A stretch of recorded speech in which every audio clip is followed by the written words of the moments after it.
I'm here with Natalya. I want to start off with a fun question. What's the most unusual compliment a fan's ever given you? Gosh, that's a hard one. Unusual.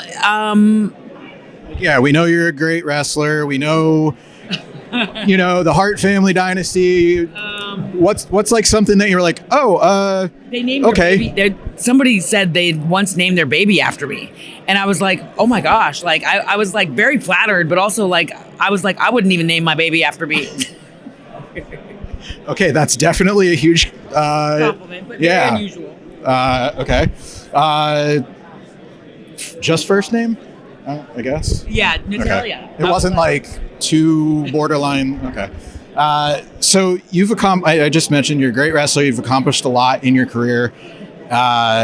Champion, Guinness Book World Record holder. Is there maybe an out of the box goal that you have left in your career? Oh, I have so many goals. I have so many things I want to do. It's funny, this morning I was talking to AJ Styles and I said to him, I go, you look in the best shape of your life.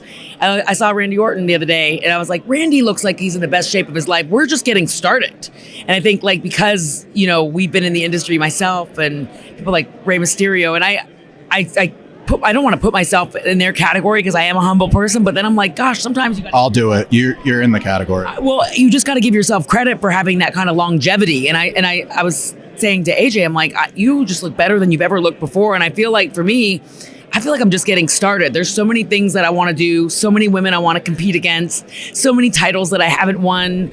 I've never main evented a WrestleMania. I would love to be able to do that. And I'd love to be able to continue to give back to women's wrestling. I think it's so important to continue to strive for that and to have goals and dreams. I have so many. A lot of people are talking about Shayna Baszler this weekend. She did Bloodsport.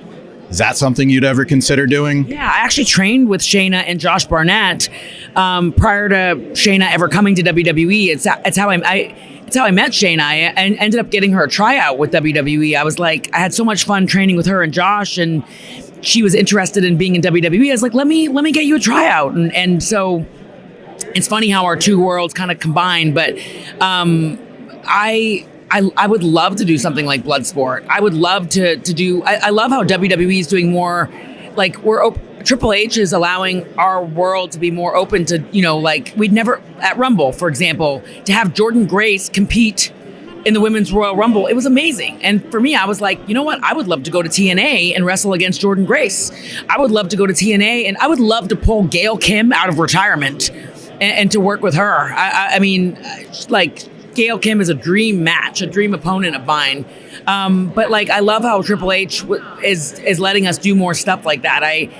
All of us yesterday were at Bloodsport supporting Shayna and like seeing a bunch of WWE wrestlers there with a bunch of independent wrestlers. It was like really cool. I met Nick Gage, but it's like you just, yeah. Gail, I've talked to before. She said, if she was going to consider coming out of retirement, the moment has to be right. It's not that she wants to. So I know. You got to be careful with how you say that, because yeah. Well, but I would like to see it. That's all. Well, and the thing is with Gail is that I absolutely understand why she doesn't want to just come out of retirement for anything. But listen, I had dinner with her a couple weeks ago. She's in the best shape of her life. She looks phenomenal, and I'm like, girl, we got to get you to do one more thing. Because she's so underrated. She's such an underrated performer, and also she's somebody that really was a revolutionary performer for the women. When she was in WWE, that style that she had is a style that so many women in WWE have right now. I think about Io, and I think about Dakota, and I think about Kyrie, and I think about Zoe Stark, and I'm like, Gail was ahead of her time, with that style. Final question. I do a watch list feature. Is there a match from your career, if you had to pick one that best represents the in-ring work that you're most proud of, one that you're like, I love the match that I had with Charlotte Flair at NXT in 2014, The Takeover. I watched that match, and it was when Charlotte was just getting started in WWE, and it was her first big moment. And I'm so proud of that match because not only was I able to bring something special out of myself that I wasn't able to really show before, because when I was getting started in WWE, we were fighting for everything, scratching, clawing, fighting tooth and nail to have anything. And Triple H gave me the opportunity to have a match that was almost 20 minutes long. And I had never had that before. I'd never had the chance to do that. And then to be able to pull something out of Charlotte that she didn't even know she had inside her, and to help her like discover what an incredible performer that she was going to become. It's one of my shining moments in my career. And I'll never not be proud of that match.